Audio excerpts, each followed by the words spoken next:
This is the third in our trilogy of lectures on the 100 years of Muskegon Community College. We've covered the first essentially 65 years of our history. Tonight we're going to cover the last 35. You're part of this history tonight. And Emily and I have been very blessed. Emily is our archivist in the library, and she's the person that has all the historical records. And there's times where both of us wanted to pull our hair out because there's periods where we have great records, pictures, and wonderful stuff. And there's times when we had pretty much nothing, which unfortunately this is one of those times. And I also say that mainly because I also haven't processed the items that were donated for this time frame, so it's going off memories and newspapers and things I do have processed. But the 80s and 90s, if you were here in the 80s and 90s, I would love to get your stuff because that's something we really do not have. So tonight we're going to peel back the onion, expanding the dream. This whole process of founding a community college in our community did not come easy. And if you came to the earliest lectures, you know we came within hairs of becoming a vocational school. If we listened to L.C. Walker, we would have been feeding his factory with wonderful trained workers, he and C.W. Marsh. And thank God there was a physician in town, Dr. Vanderlaan, who was the chief physician at Hackley Hospital, who said, no way, we need highly educated people. And he got together with the labor unions and the dream of MCC started. Fast forward, we're going to see that expansion tonight. So take it away, Emily. All right, so the picture that you actually see was taken just probably right around mid-20 teens, late 20 teens, and the reason why that is that the new science wing is built on this, and the library is there as well. Let's see if I can get it to work. There we go. So what we'll be looking at tonight, that's weird, sorry, is some oral histories. I don't know what's going on. It's just reverberating. Yeah. Go ahead now. Candy's looking at it. Okay. So we're looking at words and oral histories that George contacted some past personnel and community influencers and also current personnel and community influencers, along with our building projects and renovations starting in 1995, and then the challenges that MC has faced since 1995 here on campus. I could have interviewed hundreds, if not thousands of people.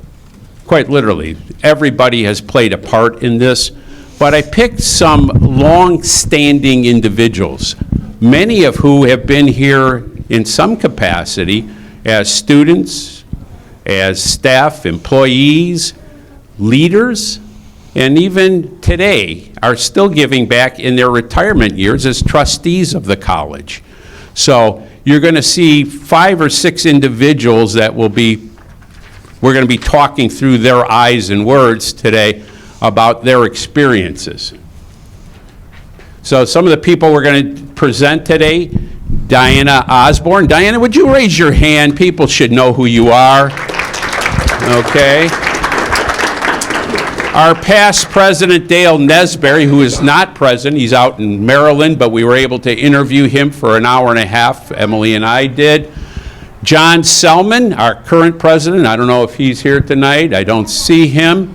Roy Portinga, a former student, former attorney who represented the Service Employees International Union as their labor attorney, later became a trustee and a long-standing trustee and a very interesting person, was the board chair during much of this expansion period, along with Diana, who also has been on the board and chair. We talked to Cindy Larson, who is not an employee. She is the president of the Lakeshore, the Muskegon Chamber of Commerce, because we needed to debunk some stories that we had heard. So, and finally, Janie Brooks. Janie, would you put your hand up?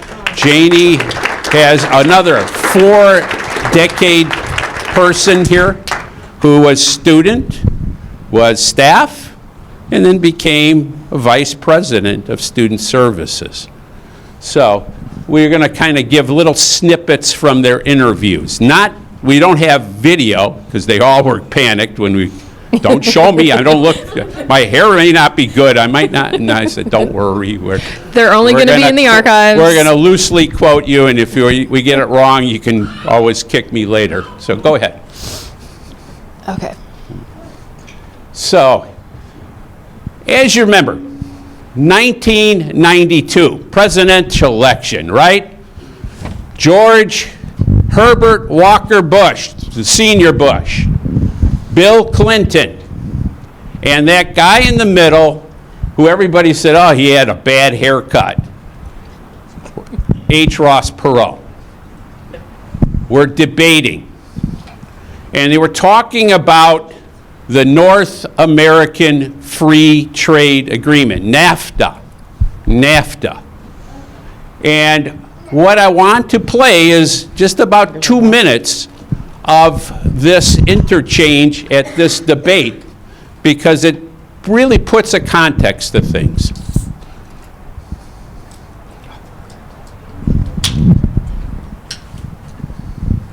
I don't know if we can hear you. You might turn it up.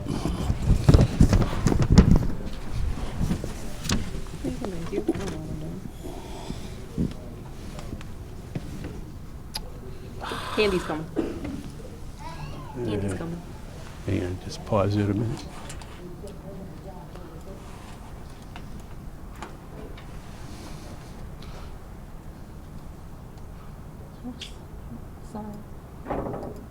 You know, we even have technical difficulties all the time. Which is why Candy here is amazing. She is one of the people from our IT department. So if you can give her a hand, please, because she is amazing. She does amazing work here. Is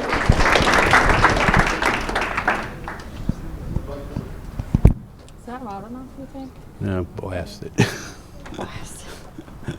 Thanks, George. Short of their ears bleeding.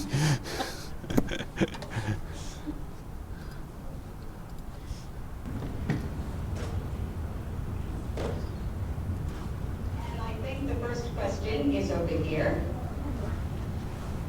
I'd like to direct my question to Mr. Burrow. What will you do as president to open foreign markets to fair competition from American business and here at home from foreign countries so that we can bring jobs back to the United States?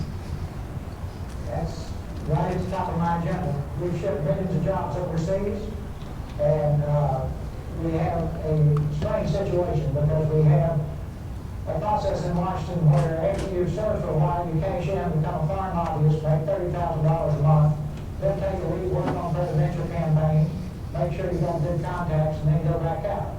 And if you just want to get down to brass tacks, first thing you ought to do is get all these folks that got these one-way trade agreements that you negotiated over the years, say, fellas, we'll take the same deal we gave you. And they'll gridlock right at that point because, for example, we've got international competitors who simply could not unload their cars off the ships if they had to comply. You see, if it was a two-way street, just couldn't do it. We have got to stop sending jobs overseas. To those of you in the audience who are business people, pretty simple. You're paying $13, $14 an hour for factory workers, and you can move your factory south of the border, pay $1 an hour for labor, and hire a young person. That's assuming you've been in business for a long time. You've got a mature workforce. Pay $1 an hour for your labor. Have no health care. That's the most expensive single element making your car. Have no environmental controls, no pollution controls, and no retirement. And you don't care about anything to make money, there will be a giant sucking sound going south.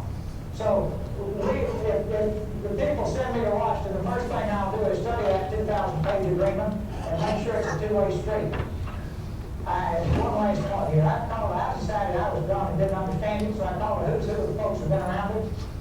And I said, why don't everybody go south? They said, we'll be disruptive. I said, for how long? I finally got them up for 12 to 15 years. I said, well, how does it stop being disruptive? And that is when their jobs come up from $1 an hour to $6 an hour, and ours go down to $6 an hour, then it's level again. But in the meantime, we wreck the country with these kinds of deals.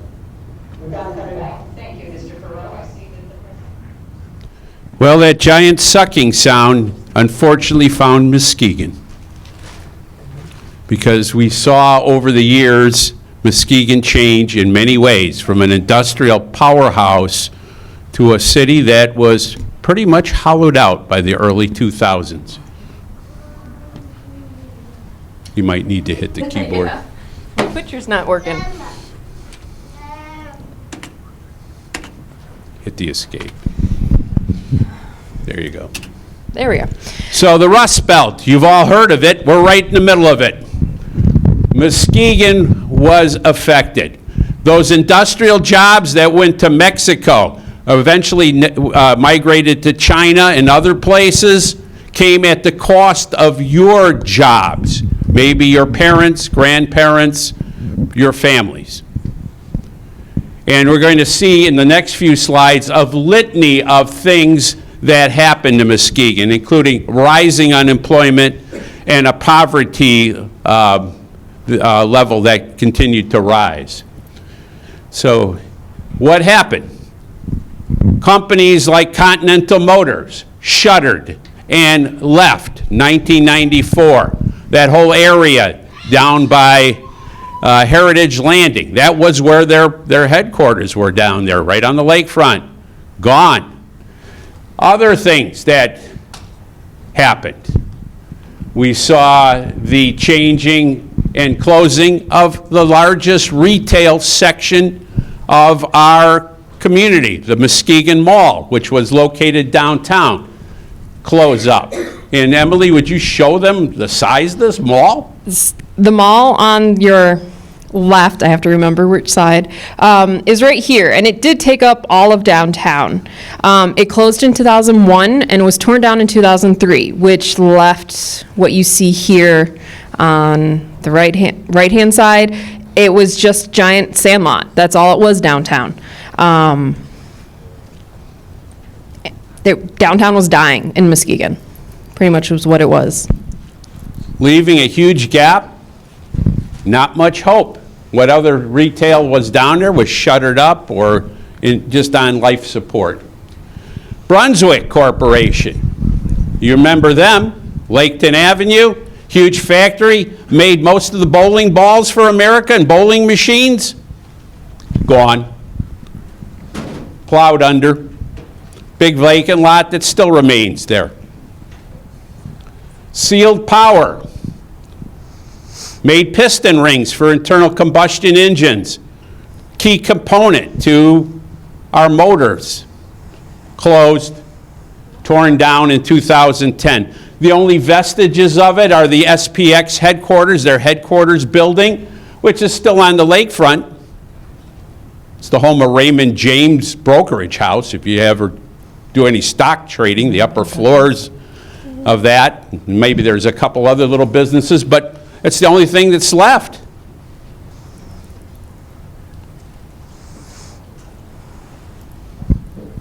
Lift Tech, that was in Muskegon for 120 years in the Heights, left in 2010. And Muskegon Heights was already going down, and this was like the final nail in the coffin for the Heights at this point. Some of you may remember stories in the 50s, 60s, 70s. They had to coordinate the schedules of factories releasing their employees at the end of the shifts because the traffic jams were so great coming out of these plants. So Liftech had an odd, like, quit time, 3:54 or something. That was their quit time because they had to be 6 minutes before the next factory down the road. Otherwise, there'd be tremendous traffic jams. Well, no jobs. So what did MCC do during this time? Well, they began working in tandem with Michigan Works, the Muskegon County Department of Social Services, and other entities here in the county. They put emphasis on training and education for the workers that were laid off. They did no workers left behind initiatives, but the economy was still going down, which meant the population was going down, and MCC was only one part of trying to keep people here, but they were also struggling. Well, go ahead. So what did they do? Well, in 1995, they opened the Center for Higher Education, which was a collaboration between 3-4 universities here in Michigan, Grand Valley, Ferris, and Western, in which students could come to MCC and actually get their bachelor's degree for programs, and then even some graduate programs here. It was later renamed to the Stevenson Center after the president who helped initiate the building and the collaboration. They also offer limited master's programs. The idea is to keep people from having to drive long distances to be able to expand their education. Which we know after the winter is a typical winter here. I don't think I would want to be driving to Western Grand Valley, or even Grand Valley, and that's only, 40 minutes away? Yeah, and remember, this is all pre-internet in terms of delivering these programs. Well, we tried to figure this out. How the heck did this happen? Because, we always know that the college played close to the vest. We never had a lot of money. We've never been known as a rich institution. So I had to ask the person that knew, Diana Osborne, who was in charge of administration, how the heck did we pull this off? And Diana told me, and I'm quoting her pretty much verbatim here, we were deliberate about our finances. We were very careful, she said. And we used the leverage between the four-year universities and their matches and our matches. We convinced them to build cooperatively. Well, that's quite a coup, isn't it? When you can get 3 other institutions of higher education to do something with you, I think that takes a lot of work. Kudos to that leadership.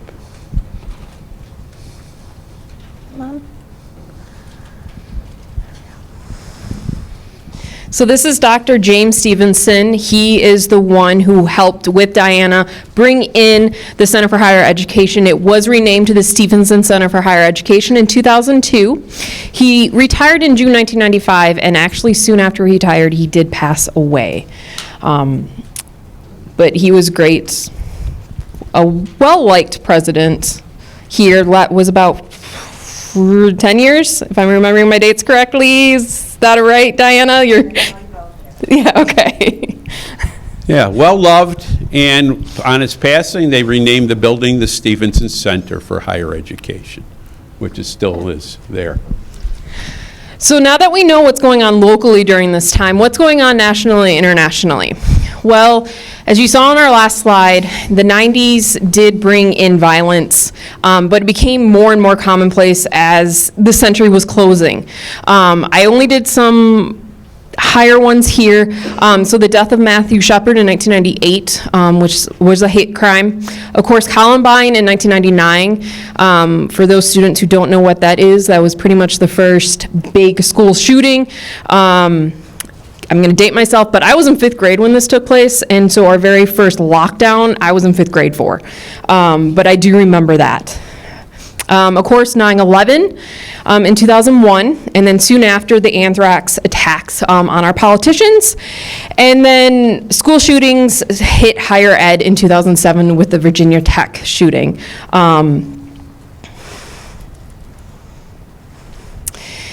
Now, it wasn't just violence that took place. Technology was up and coming. Of course, we had tragedies, and due to 9/11, wars were also taking place. So for those of you who are old enough, the Y2K bug in 1999, when everyone was worried that technology was going to fail because it wouldn't recognize the year 2000 and throw us back into analog age. Everyone who had a computer remembers that. Well, it wasn't just computers. I lived in a building it was a 19-story high-rise, and I was on the 15th floor, and we all worried that the elevators would suddenly become stuck. So it was a big deal. Thankfully, it did not come to pass. But a couple of years later, in 2003, it did show that our infrastructure and technology wasn't up to par with what we need it to be. When New York City and pretty much the Northeast went dark. You can see here on the bottom photo, that's how widespread the blackout was in 2003. I thought that's where your thumb was when you It's scanned the not my picture. thumb. It is not my thumb, George. I mean, it kind of looks like it, but no. And then, of course, tragedy struck NASA for the third time when the Space Shuttle Columbia broke up in re-entry, with the other two being the Challenger in 1986 and the Apollo 1 disaster when they were training. Natural disaster took place. Of course, the Indian Ocean, and an ocean where no one thought a tsunami would take place, took place in 2004, and is still one of the most devastating tsunamis in the world throughout time. And then, of course, the two wars, the Afghan Civil War in 2001, and then the invasion of Iraq, which began in 2003, both of which were to hunt bin Laden for Afghan, and then Saddam Hussein and weapons of mass destruction in 2003. I don't know what they were looking for, maybe rubber bands or something. We never found the weapons of mass destruction. They did not. So what were students during this time frame? Now you guys have an idea of what Muskegon was like, what was going on nationally and internationally. So what were students doing during this change? Well, our school newspaper came back. If you remember from our previous slide, it discontinued printing in 1981, did come back in 1999. We did have our first bomb threat only 2 days after 9/11 here. It was written on the men's bathroom on the second floor here, and everyone had to evacuate. It did take place in the middle of the day, so of course campus was busy. We had a second bomb threat in October of 2003.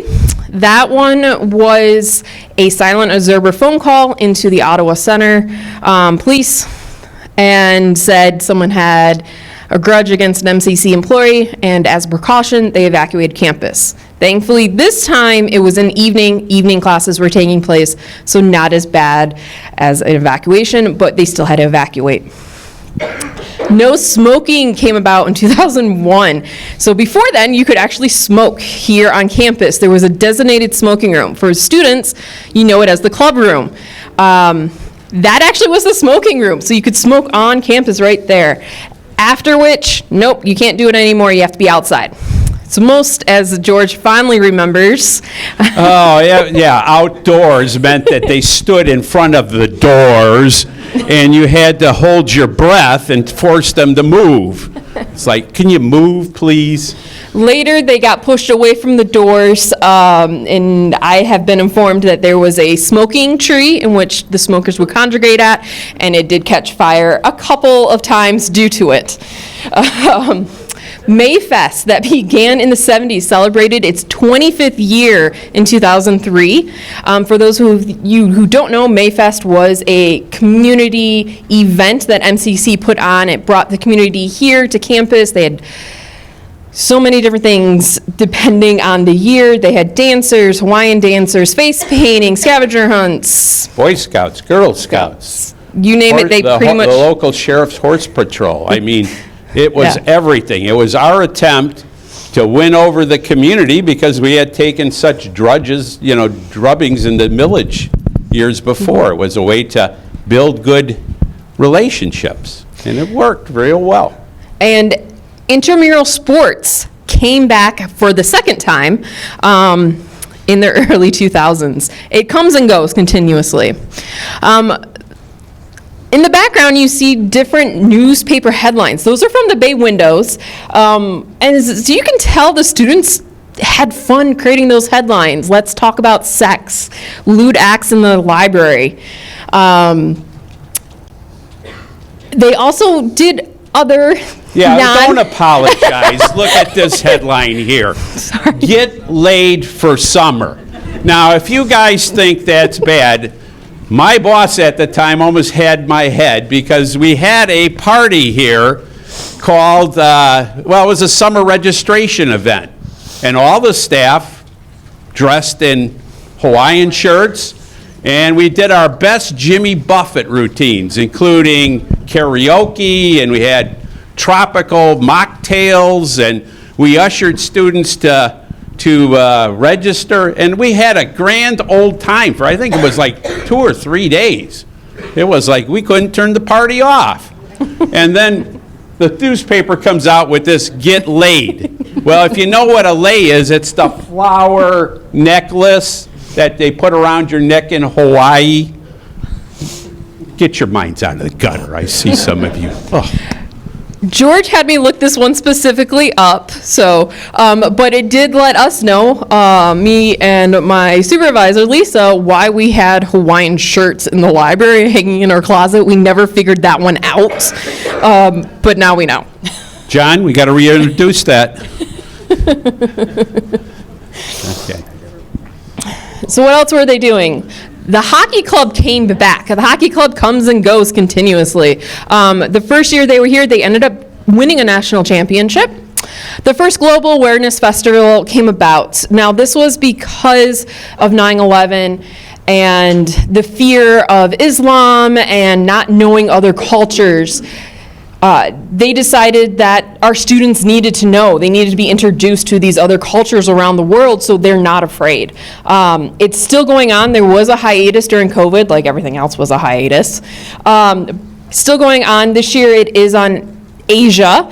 It takes place in March, and I'm blanking on the date, which is really bad because I'm part of that committee. But yes, Hispanic Youth Conference. Our bookstore was taken over by Barnes & Nobles in 2004. And of course, like any college, we had theater and concerts. As you can see, these headlines are relevant even for today. Hooray for Vaginas is actually for the Vagina Monologues, which was a theater play that was put on here, production. Marijuana for Everyone.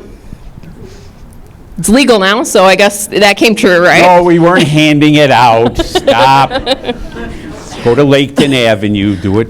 Whatever you do.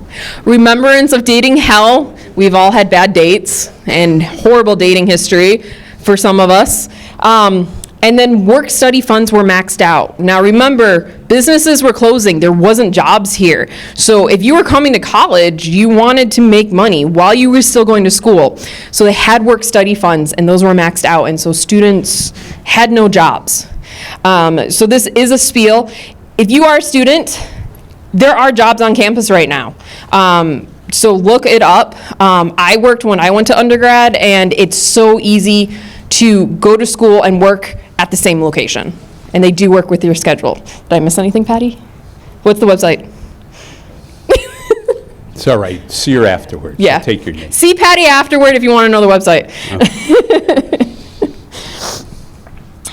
So what did it actually look like here?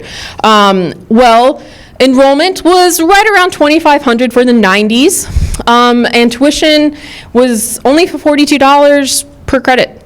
Now, this is deceiving because this is equated in something called full-time equivalent.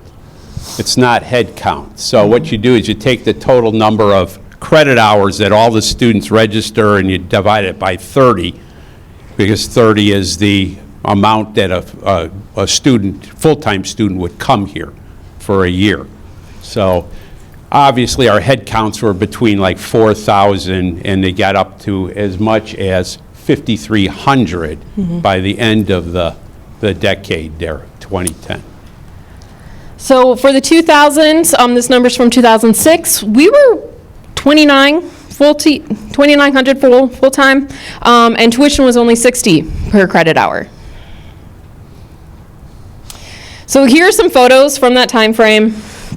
As you can see, there actually used to be a TV in the Cyber Cafe, if you know where that is. They played video games on it. Nursing students went out into the community as part of their education. A broadcasting class there. Automotive, which has been here since the 60s. It was still going strong, and it's still going strong today, downtown at our Sturr Center. No, it's here. Here. Here, sorry, here. Back in the back. My mistake. The Brooks Cider was our food service on campus. Look at those old computers, that's what we had. Giant, clunky, and extremely heavy. And like today's students, they find places to study and they study, or they find places and they sleep.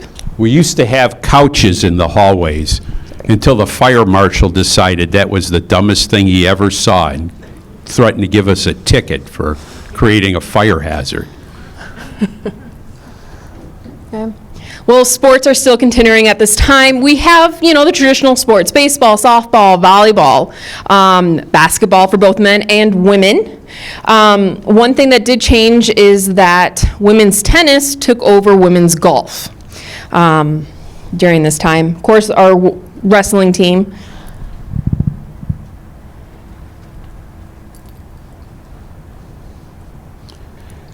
We had a limited number of sports in the early 2000s, but today we have the most The most, yeah. of any community college in Michigan. And we just added some new ones Yes. this year. Well, this So- fine fella This is became our president. Who is this person? this is Dr. Frank Marzak. He actually came to MCC in 1977. So he was hired internally as the president after Stevenson. He held various positions, quite a few dean positions, all the way up to vice president, I believe. It was his last yeah. position before he became president. And he unfortunately just recently passed, just over the winter, so. Yep. Well, the recollections of Dr. Marzak, Frank Marzak, were quite acute. Everybody I spoke to and everybody that served under Dr. Marzak as the president here can recall that Frank was a great consensus builder. The kind of guy that liked to get people on the same page and get things done together. He was a great listener. And he knew about every employee. He always knew some tidbit about you. And he knew your name, and he really worked hard at developing a rapport. And people reflect very positively, not only just the faculty and the staff and other administrators, but people in the community remember Frank as that soft-spoken voice. Well, he was a guy from the UP. And some of you students probably wouldn't like him because we would have had 0 snow days this year. He would have forced you to strap your boots on and take your cars out and motor very slowly to the campus because there was no storm that he didn't experience in the UP that that ever slowed him up. And So if he you hear thought- laughter, that's from staff members who were here during that time frame and remember having to drive through those storms. Yeah, there was days that were white knucklers, I was told. So think of that week when we had no school. You probably would have been here if Frank was president. Yeah. And they're all nodding yes at me, like, yes, you would. Yeah, Trustee Portinga, who we interviewed, had nothing but fond memories about Frank as a consensus builder. Trustee Portinga is an interesting fella. He started here as a student in the late 60s, graduated in the early 70s, went to the University of Michigan, got his degree in history, and he was going to continue his master's program there, except that he had a hankering to go to law school and went to Valparaiso University. He felt that his MCC experience was one of his best experiences. He was motivated by the instructors he had, people like Casey Hartz, Dan Yakes, and others just stood out in his mind as, these great influencers in his life. He said he learned to write and read and synthesize information, something that a kid in Muskegon didn't use, it wasn't something that was normally the trajectory. And coming from blue-collar families, he felt that the education was superior, even better in some respects than the University of Michigan. And later on, I told you he became and he is on our board of trustees, but for a while there, he was our board chairman during some of this expansion. Janie Brooks came to us, a big red, went to Muskegon High School, came up. She wasn't a native of Muskegon. She was born and emigrated up here at 4 years old with her family. Her father came to work at that time in the foundries. And, really, a family of 12 kids. Can you imagine? Janie is the oldest of 12. So that's incredible. Went to high school, didn't see immediately a path to college, so she went to work as a switchboard operator. I think it was General Telephone, wasn't it, Janie? Switchboard. Yeah, you had to plug in things. Phone calls weren't like they were today. Yeah. So after a year of that, she felt that she needed to come back to school, and she met a woman that became her inspiration. That woman's statue sits right outside of our Stevenson Center. It's Dr. Doris Rux. It's the first African-American woman that she saw, that she could equate to, and she modeled herself after Dr. Rux. And that started her career. She came to MCC as we would call it a non-traditional type student. 19, 20-year-old, that's non-traditional. You sat out a couple of years. Today, that wouldn't even count as non-traditional. Just probably had a gap year or something, we call it today, right? Yeah. But she went on from there, MCC, went down to Western, earned her degree in counseling. For a great period of time, she worked at an ISD as a career center as a counselor, and that took a lot of work. Came back to MCC at the urging of one of our board members, Dr. Garrison. Dr. Garrison was a physician here in town, and he was on our board of trustees. And he encouraged Janie, come back. She came back as director of community education here, and later on became the dean of student services, and retired here in 2010. Long, storied career. Community college was her thrust. So during all this time, there was financial trouble taking place and public shame. So in 2003, our accountant, Ron, was caught embezzling funds from his church, which made MCC sit up and go, what now? So they started investigating what was here. Remember, he's the accountant. Well, he was embezzling funds from here to pay for the funds that he stole from his church. He did that by the book buyback sales, when you got decent money back, and writing checks to himself. What this did was throw in checks and balances here at MCC. That was the change that took place, so it can no longer happen. And then pre the recession, everyone old enough remembers the 2008 recession, budget cuts at the state level were taking place. Well, and there was a mass exodus of people leaving Muskegon. I came here in 2006. I remember going to move my furniture and my personal goods. I went to U-Haul, and the U-Haul guy goes, where are you going? Michigan. He goes, great, they need trucks in Michigan. We're shipping so many people out, and they don't ever come back there, and you're going to, I'll cut you a deal. And I was like, whoa, where am I going, Kind of worried about that. But we were suffering, enrollment suffering, jobs aren't great, and the climate is not tremendous. So to help pay for the college, tuition does increase, to much of not everyone's happiness. So Diana became interim president for the first time. Now remember, first time.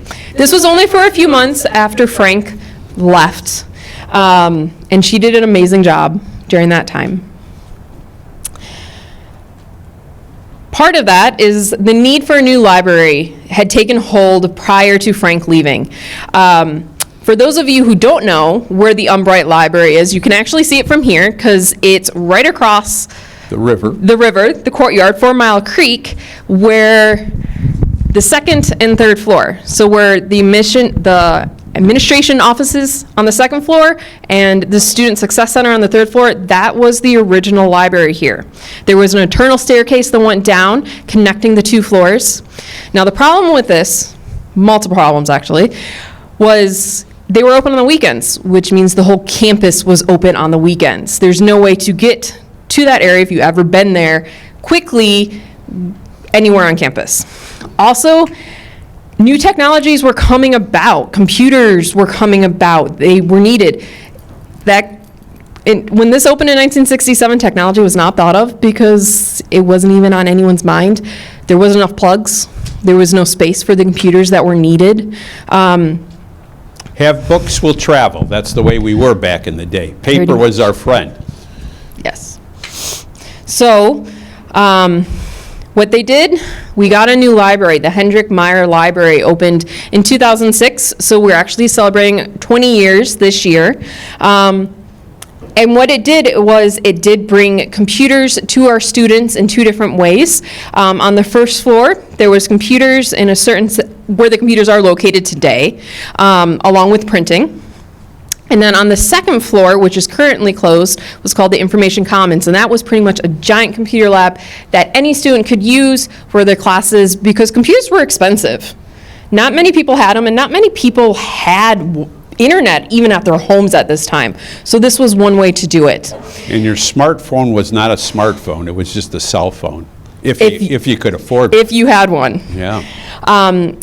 They had multitude of power outlets, both in the floor. So if you're in there and you need a power outlet, look on the floor. You'll see little things. You pull those up. Those are power outlets. So if you're in there and your battery starts dying, just look. If not, you can ask one of us in the library. We'll show you. They're also in the pillars there as well. When it originally opened, there was 6 dedicated study rooms. We now have 9. And for those of you who use those, you guys know it's well used. So a reminder, if you know you need one, reserve it, and it will work quite well. And Wi-Fi was also located for those who could afford a laptop. That was also available in the library. Well, after Frank retired, Dr. Frank Marzak, we had a new president selected, Dr. David Rule, who came to us from New York. Dr. Rule, I believe, was at the College of St. Rose. He was administrator there, but he had also spent time at various state of New York SUNY colleges, the 2-year system they had as part of SUNY. And his tenure here was a little bit low, only here 3 years. And there's a couple of reasons we'll get into in just a second. But one of the things is he came in as kind of an agent of change in some ways. One of the things we really needed was a boost in technology. We were really kind of struggling with the internet, with administrative computing, and some other things.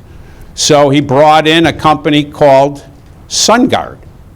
SunGard then became what we call today Ellucient. They are the people that manage our technology and computer systems. They really straightened us out in a big way. He also revamped the administration. We also saw the development of vice presidents and broadened some of the administrative reach. We were very lean and mean for administration and staff. We only had 44 people that were administrators of any stripe at the time. That's not true today. We have quite a few more because we do a lot more things. But unfortunately, Dr. Rule kind of ran into a conflict with the board. Not all the board. It was a minority that thought he wasn't doing what he needed to do. Well, what he needed to do, according to them, was do a lot of grip and grinning, go to cocktail parties, Make sure that you keep the people outside the college happy, get to know all the people at the service clubs and all these kind of things. Well, Dr. Rule had young kids. He wasn't going to service clubs. He was going home. And that put him on a collision course with board members. And he only lasted here a little over 3 years. And he left abruptly. So right as Dr. Rule was leaving, the 2008 recession hit. And Michigan was already in decline, Muskegon County was already in decline, and it hit even harder during this time. Unemployment went up to almost 14% here in the county, and 35% of all individuals were living below the poverty line at this time. And you would have been hard-pressed to not find a neighborhood where foreclosures of homes happened. In my particular block, we had 4 people disappeared in the middle of the night. And the next morning, you would see a notice taped up by the bank on the front door. Where did those people go? Well, they moved out. During this time, I was in my undergrad. I was halfway through. I didn't know if there was going to be a job in 2 years after I graduated. So a lot of people I went to school with, we all decided to go to grad school to get a master's, to get our PhDs, which meant we had to take out additional student loans. Well, that kind of... Not fun, is it? No, it's not. And that, of course, has set us back even more. So my generation got hit pretty hard during this. And then the generation previously, who had just graduated, were just in their jobs, just starting their careers, they suddenly lost their jobs. So they had to start all over. And You can only feel. It's great Yeah. economic uncertainty. This is, you want to cheer, but you can't. Yeah, It's no. like we're getting body blow after body blow. So one thing MCC did and did well during this time frame was renovations. We renovated a lot. And the one thing that they definitely renovated and students thoroughly enjoyed was the One Stop. So that Welcome Center upstairs, that was renovated. What it looked like was this. Right up in the corner. That is there. from the opening in '67. And then here's a picture from the '90s, pretty dark. Offices were behind brick walls, and there was just a door. What is he using there? What is that thing? He's using a payphone that is no longer here on campus. George and I were... Not everybody had a cell phone? Cell phones weren't even common yet. George and I were debating if it was a dime or a quarter by this time to use it earlier today. It used to be a dime, then he went up to a quarter. Yeah. Yeah. But it was dark, and students didn't know, and they felt suppressed. And the vision for this was, Janie Brooks advocated for a one-stop shop, because if you came in as a student, what office do you go to? You only see doors and windows that had curtains pulled down. It was a really inhospitable place. You often, felt like you were being bounced up and down the hallway. Well, with the new one-stop shop, it meant that people had to come in, they get greeted, you know where to go, you're usually getting taken care of in a timely manner. It really was transformative. It sure put us on the map in many ways. But, not all employees love that kind of thing, do they? Some people are kind of old school. They wanted to hide out in the old little back offices. And Janie says, well, you can only bring them to the water, and if they don't drink, well, that's too bad. And some people retired, and that was okay. The nursing labs, not in the Health and Wellness Center, the ones here on main campus, 3rd floor, were also renovated. The picture on your left, that's what it used to look like. Very bare minimum, not much fun. The one on the right is what it looks like today. More up-to-date technology for our students to learn on. Storage for those devices for when they're not doing simulation. And this has definitely helped our students, especially our nursing students, reach the level that they they are at, which is usually 98 to 100% on the next clicks, which is the nursing student exam.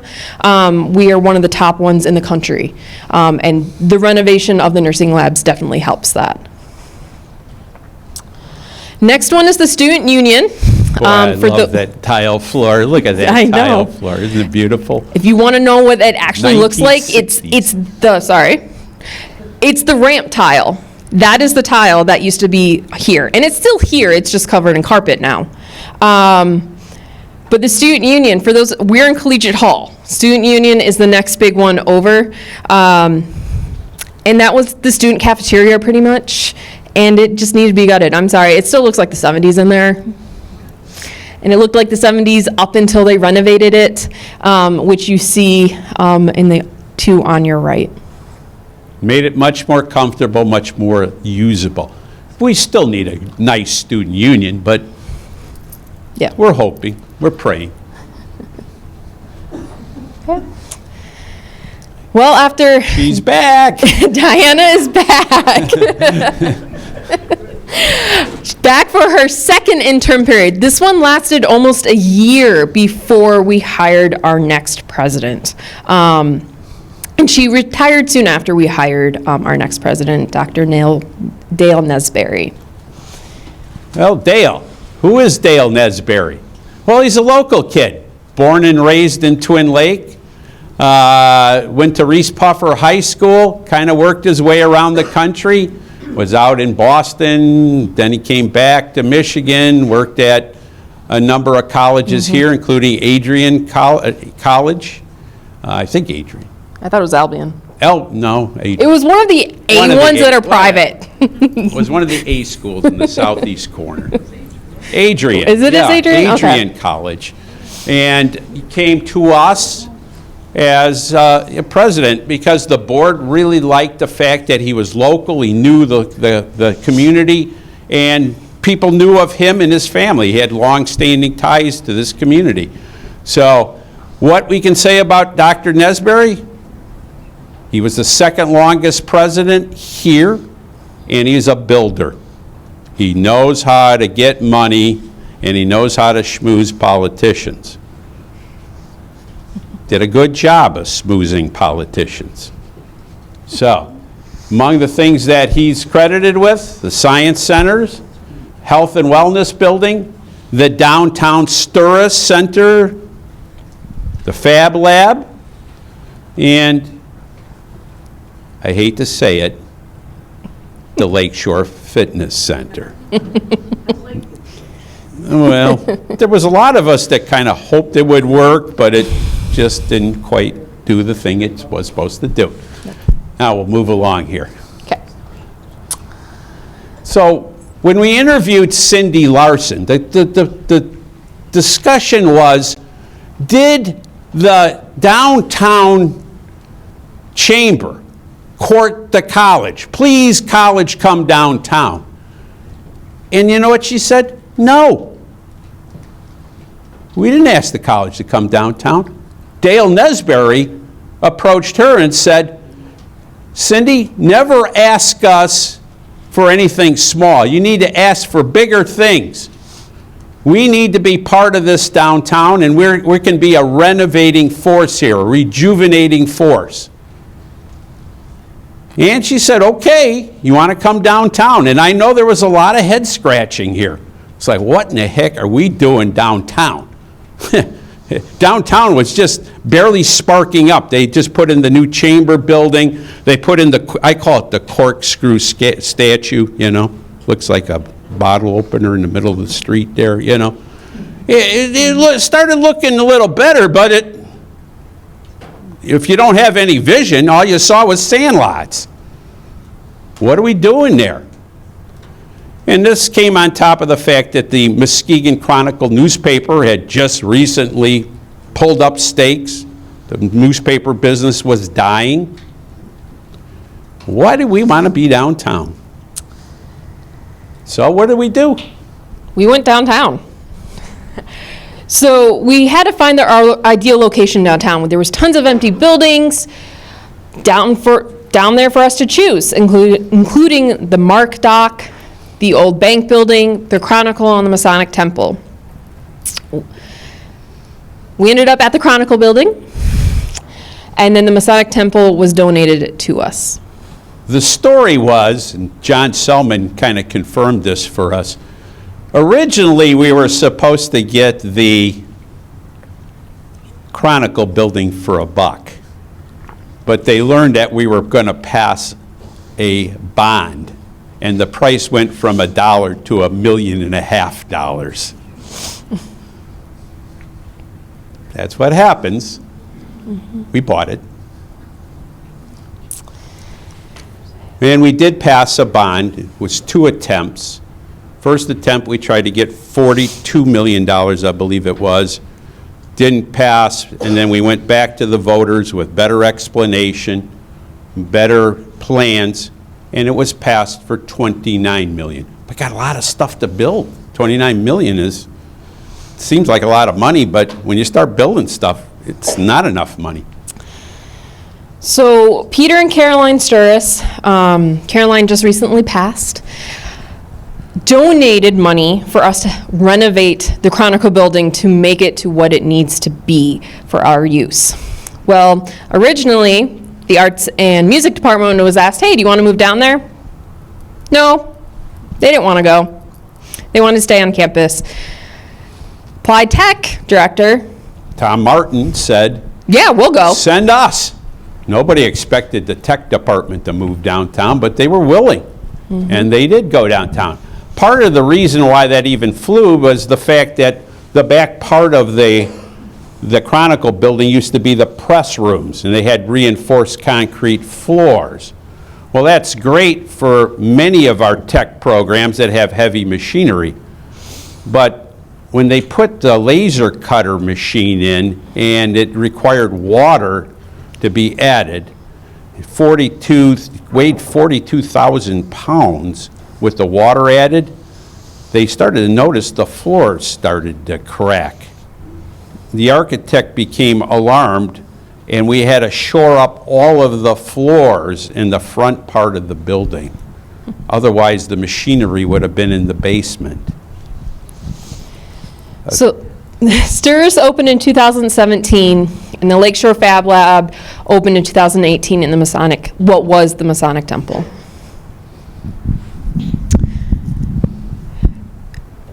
Soon after, the MCC Ottawa Center opened down in Grand Haven. For those of you who don't know where that is, if you know where the high school is on Ferry Street, it's the next big street south. It's in an old funeral home for those students who go there, so now you're creeped out. But they rented that very well.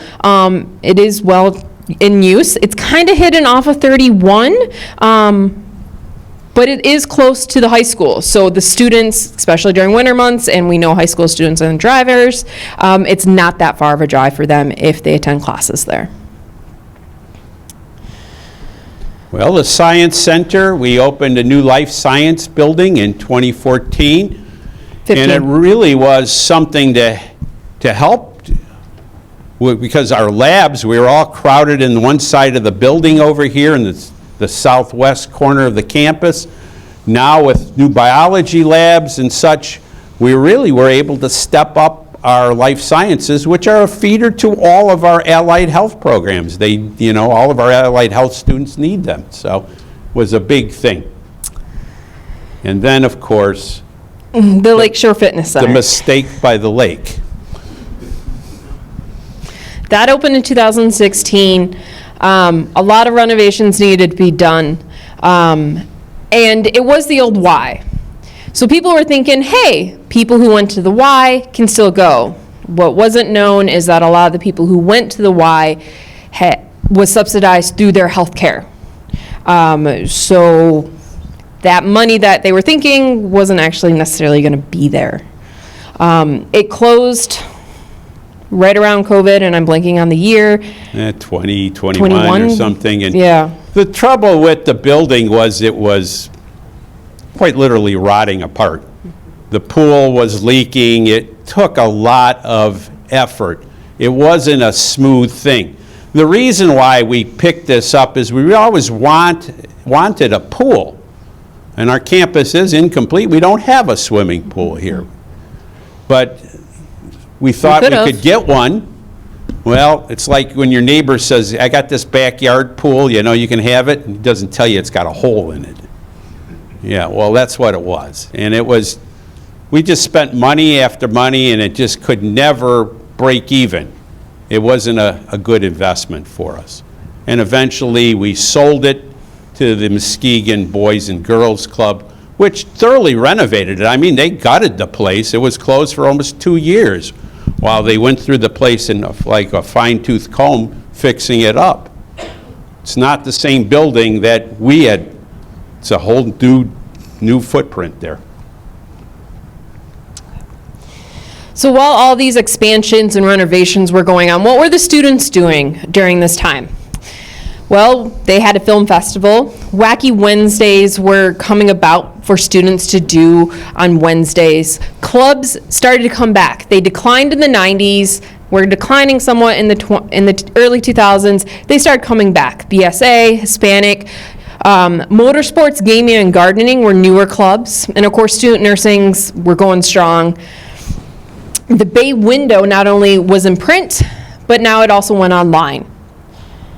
We had a couple Belize trips, so students signed up for some classes. They went to Belize. Of course, it's a class, so you were doing work. Early college begins, so our partnerships with local schools. The 50th Student Art Exhibit came about, and our third bomb threat in MCC history came about in 2015, yes. And it took us an hour and a half to evacuate the campus because we had such a traffic jam. We couldn't get cars out of here, and it kind of gave us a little wake-up call, but we had to do things a little differently.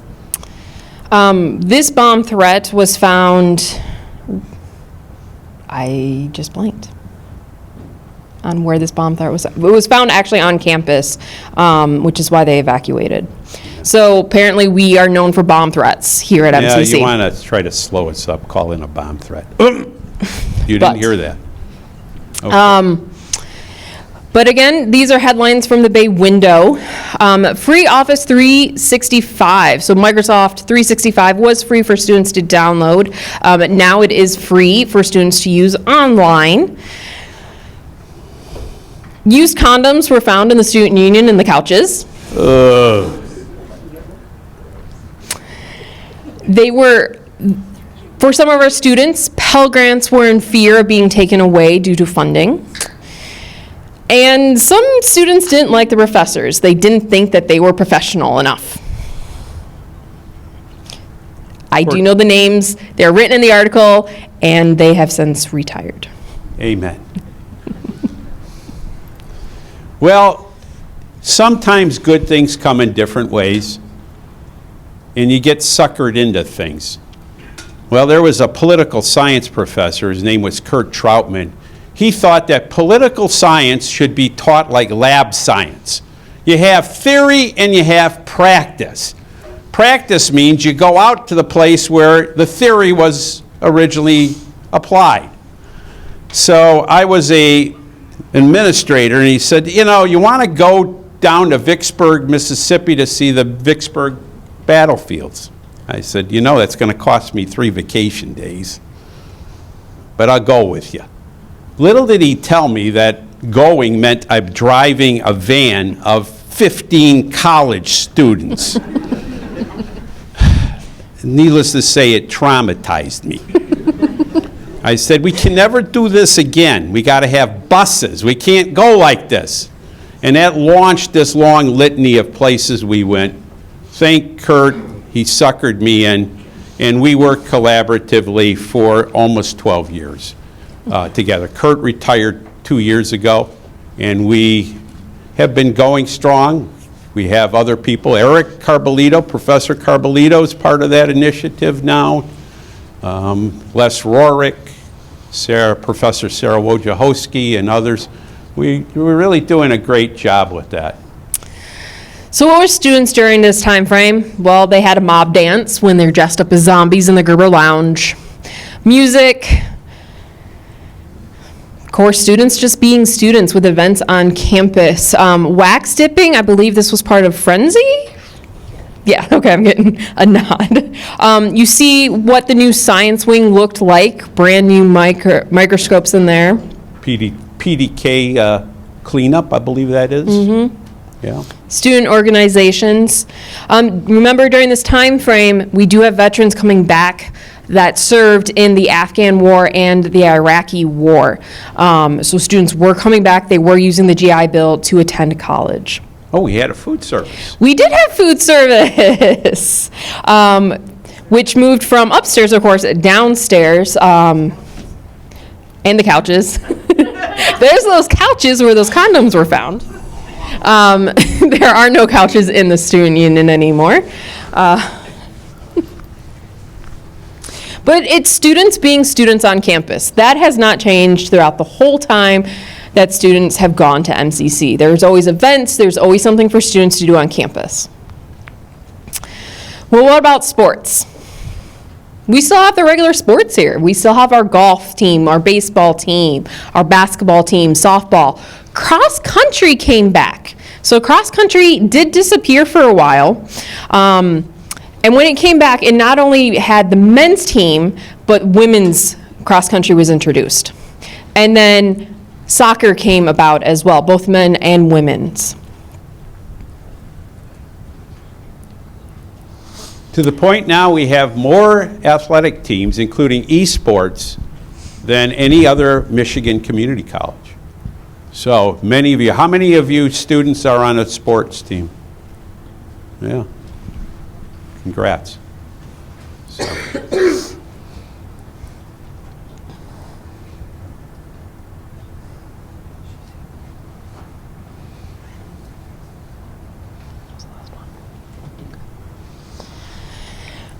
Well, the next big build here on campus was the Health and Wellness Center, which opened in 2019. This included a gym, weights, cardio, but it also included a clinic that we partnered with Trinity Health with. We partnered with them up through COVID, closed, and we just recently reopened a clinic for with a new partner, but Yep. the intention was we couldn't have a gym for competition, but we could have a gym for wellness. Well, that's kind of altered a little bit with the fact that our old gym has got some issues, and we just recently got a waiver, and we can play competitive sports, intercollegiate sports in the Health and Wellness Center now. One thing that's not shown in this picture is an state-of-the-art simulation lab for the nursing students and medical assisting and respiratory therapy students here on campus, where students can be observed by their instructors behind glass to do tests out, to simulate what they would actually go through in a medical environment. Our medical assistant program is also in that building as well. So remember, the applied tech moved downtown. So now we have this whole wing of MCC that was empty. So they were able to get grants, including one from the original architects of our building here, Dow and Associates from Midland, to renovate the building into our arts and music building. It reopened in 2019. Sorry.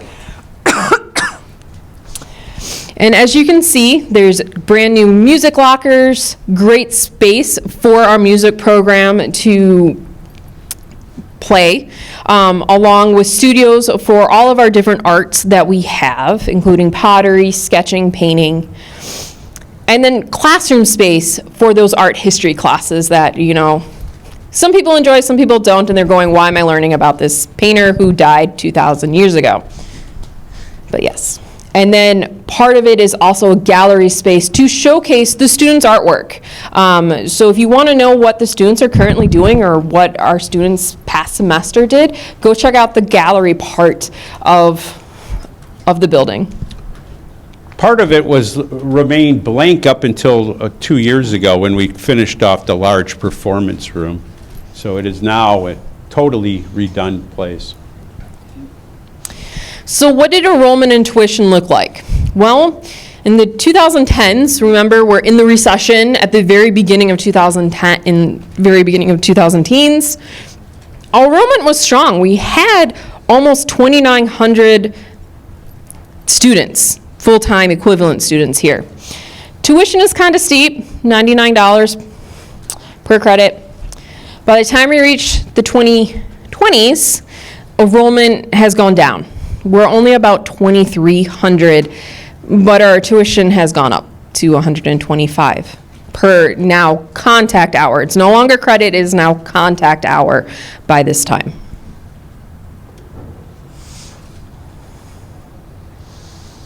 So moving on, what was student life, at the beginning of this decade? Well, Not too good, it didn't start off unless you good. wanted to be on a camera.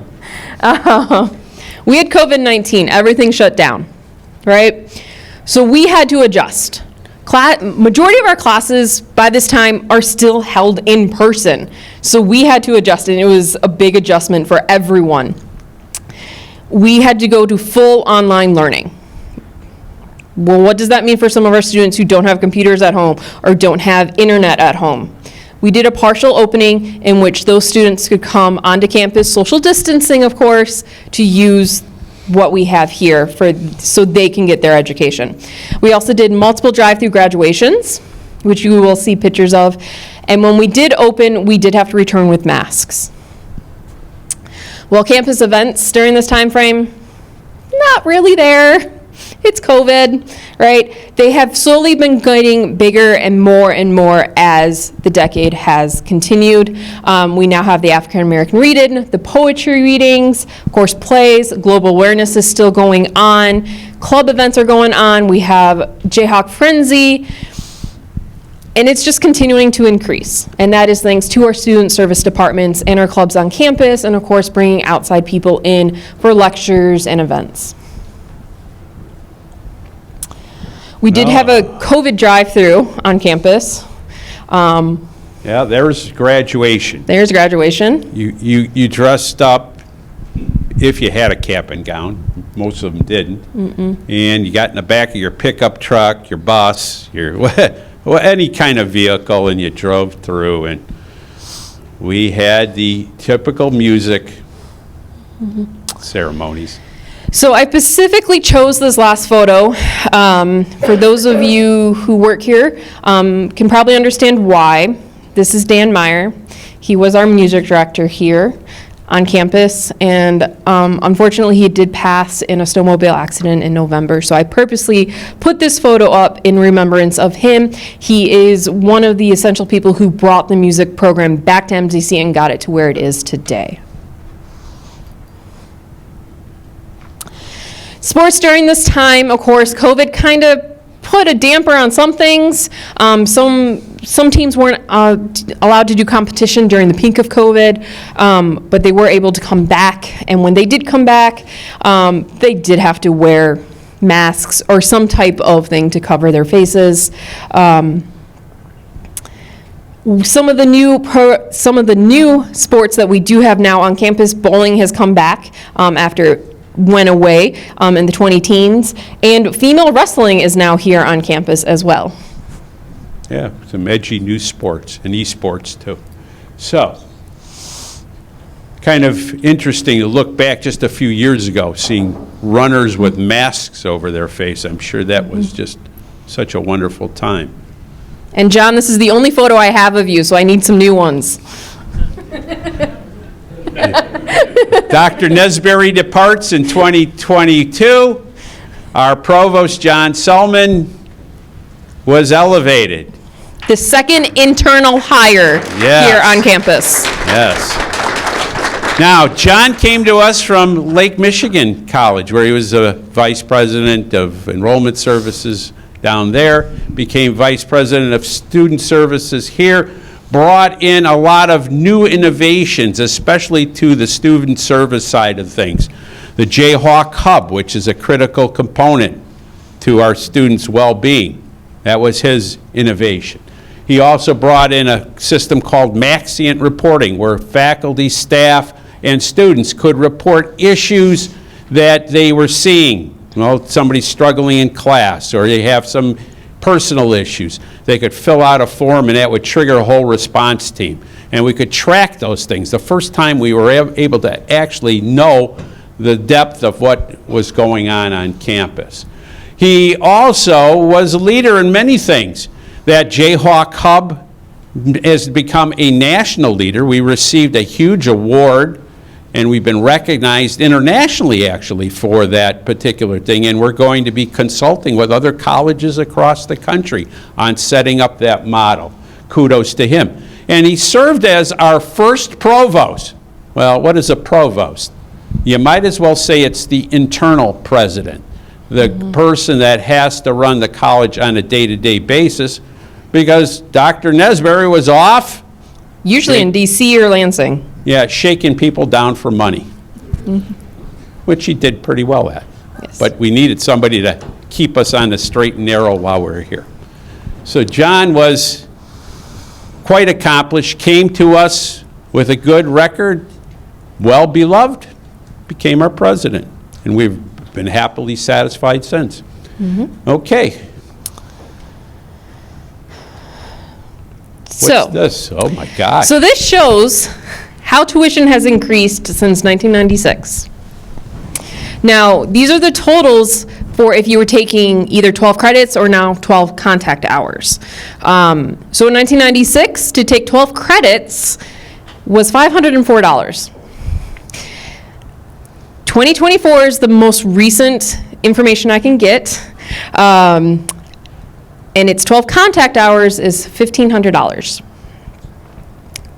You wonder why you have to work so much, students. Inflation and rising tuition. But you can't just blame the college. This is going on nationally. Yeah. It costs a lot of money to go to school. And that's also causing a lot of tensions in the marketplace with people wondering, is it worth getting a college degree? Yes, it is. It's worth it. But when you look at numbers like this, you kind of scratch your head sometimes. One thing that Michigan, I believe, has done great is, one, they started the Michigan Reconnect for students or individuals who are over 25 who want to come back to school and don't have a degree. They can get paid to get an associate's degree or a certificate. Another thing that just was implemented in 2023, 4, the community college guarantee. And then we also had 24. a program that we had developed here locally that's a game changer. It's the Muskegon Promise, where many of your students who graduate from high school, you can come to college. If you keep a good grade point average in high school, you get it paid for as a last chance program. So it really has changed the fact that students are not reaching for their pocketbook as the first resort. We're making a commitment to you to help you. So. And if you need help, because I do know some of those things don't cover books, don't cover everything. We have lots of scholarships that go Tons of unclaimed scholarships are every year. available. And a lot of them aren't given out every year Okay. because students don't apply. So that's a hint for students here. Check it out to see if you qualify for any of those scholarships to help. So this is our enrollment. 1996, 2,500. You see that jump up right around the recession, and then you see it dip back down. We're concerned now that going forward, the demographics are changing. We call it the enrollment slide because 18 to 30-year-olds, they're in smaller numbers. That might peak down, but we actually in the last year or two saw a little bit of a spike, and we're kind of hoping maybe that might be because the economy's changing. We're Not hoping. for the better, unfortunately. As I said, this is 2024 numbers because that's the most recent data that I can get. So this is what tuition looked like since our start in 1926, when you could attend school for $20 a semester. course, $20 was a lot of money. It was a lot of money back then. 1926. I believe in 1926, a dollar in 1926 is equivalent to like $31 now. So give you an idea. So the equivalent is pretty big. But you can see that there's a big jump starting in 1986, and it goes up and increases every. These are in 10 years increments, so you can see the increase. Well, what about our enrollment? Well, when we first opened in 1926, there was 106 students. Stayed pretty even, was a little bump right after the war in 1946, and then a giant jump in 1966 thanks to the baby boomers who were coming of age and needed to go to college. Of course, it didn't hurt that we put a new campus online. It did not. For those of you who don't know, this campus began building in 1965 and opened in 1967, for those of you who didn't come to the second lecture. It does dip down in the 1980s and 1990s to go back up, of course, right around the recession, and then dips back down, but as George just pointed out, it has gone up A again. little bit, yep.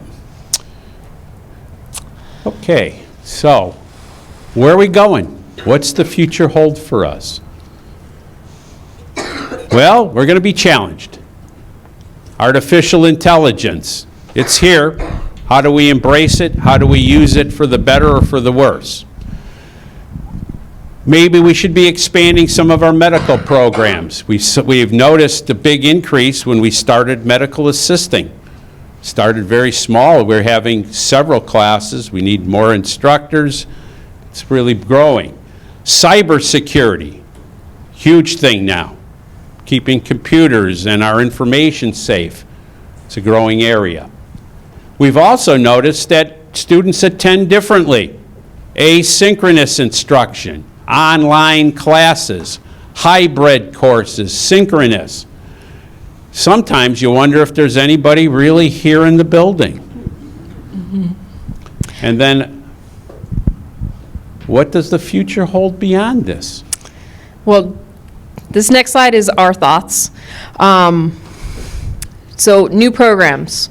Should discontinued programs that were once here at MCC come back? We used to have an EMT, dental hygienist, cast metals, medical lab, or should there be a development of new programs to bring in people for fields that are needing employees, such as air traffic controllers, diagnostic medical sonograph, paralegals, funeral home directors? Strange, Everybody's but dying to get in. that's because all the baby boomers are now dying. I'm sorry. Don't plant me before my time. Hey, my parents are baby boomers, so kind of a hint at them too.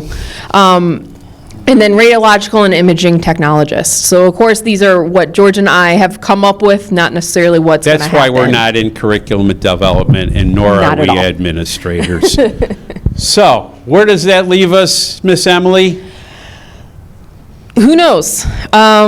Economy-wise, will non-medical things come back to Michigan and to Muskegon County? We don't know. We're the blue water economy now. That cruise ship reflects our new reality. We're tourism now, for better or for worse. People are coming to us, viewing us as a place to spend their summers and their leisure time. And that's been one of the biggest growth industries in Muskegon County. But then how do you live in the slower months, such as winter, where we don't have those tourist people coming up? So these are our challenges. We don't have the answers. You're going to have the answers for us in the next few years when you finish and you go out. Obviously, there's many of us, many of you that we couldn't interview. We couldn't talk about your legacy.